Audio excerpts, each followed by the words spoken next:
बांग्लादेश की 12वीं पार्लिमानी चुनाव के लिए आज वोटिंग हुई। वोटिंग के बाद ये कहा जा रहा है कि पीएम शेख हसीना और उनकी पार्टी अवामी लीग के जीतने की पूरी उम्मीद है। अपोजिशन पार्टियों के बॉयकॉट की वजह से वोटिंग की रफ्तार काफी धीमी रही।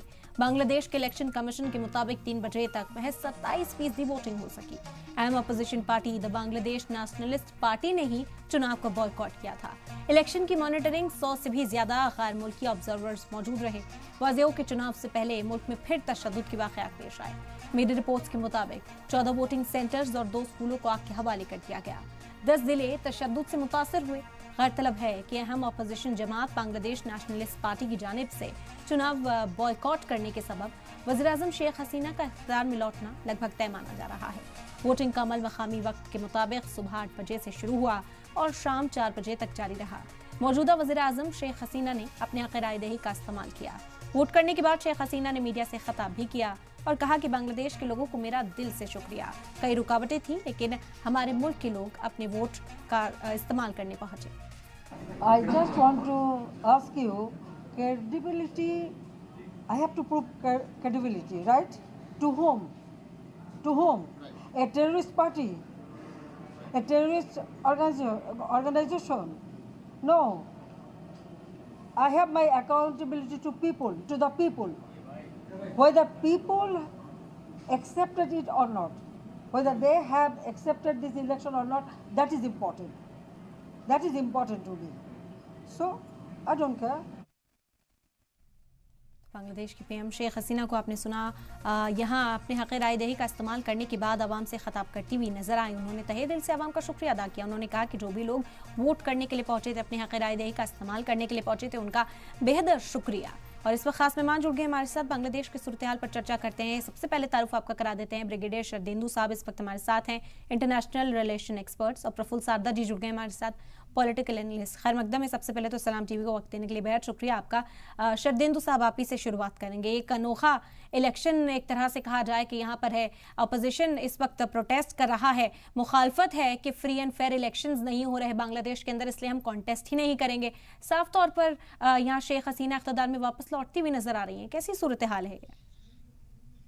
देखिए, बांग्लादेश का इलेक्शन एक वेलकम स्टेप है और सबसे, लेकिन इस इलेक्शन में 4 चांद लग जाते हैं अगर अपोजिशन पार्टी भी इसमें पार्टिसिपेट करती है, तो एक्चुअल जमहूरियत जो डेमोक्रेसी है उसकी उसमें मिसाल होती। लेकिन देखिए, उन्होंने कोशिश की, अभी अपोजिशन उसमें पार्टिसिपेट नहीं कर रहा है तो ये उनका मुद्दा है। केयर टेकर गवर्नमेंट का जो एक्सपीरियंस बांग्लादेश का रहा है वो उतना अच्छा नहीं है, इसलिए शेख हसीना इसको एग्री करने के लिए बिल्कुल तैयार नहीं थी। उन्होंने बोला कि अगर फिर फ्री और फेयर इलेक्शन ही बांग्लादेश में होने तो उसके लिए इलेक्शन कमीशन है, वो इंडिपेंडेंट है, उस पर इंटरफेरेंस किसी भी चीज का नहीं है, लिहाजा आप इसमें इस इलेक्शन में आप भाग लीजिए। लेकिन जो बांग्लादेश नेशनलिस्ट पार्टी है उन्होंने इसका बायकॉट किया। देखिए, ये वन साइडेड इलेक्शन हो गया है। इलेक्शन एक खाना पूर्ति सा नजर आ रहा है, लेकिन जो भी हो इलेक्शन हो रहा, आवाम बाहर निकला है। तकरीबन मेरा मानना है 5 बजे तक होते होते 45 से 50% तक वोटिंग हो जाएगी, तो अवामी लीग का जीतना तो तय है। और साथ में देखिए, शेख हसीना जो है दुनिया की सबसे लंबी सर्विंग वुमेन प्राइम मिनिस्टर हो जाएंगी इस टेन्योर के बाद। तो मेरा मानना है कि ये बांग्लादेश की खुशहाली के लिए ठीक है, एक स्टेबिलिटी है, पॉलिटिकल स्टेबिलिटी है।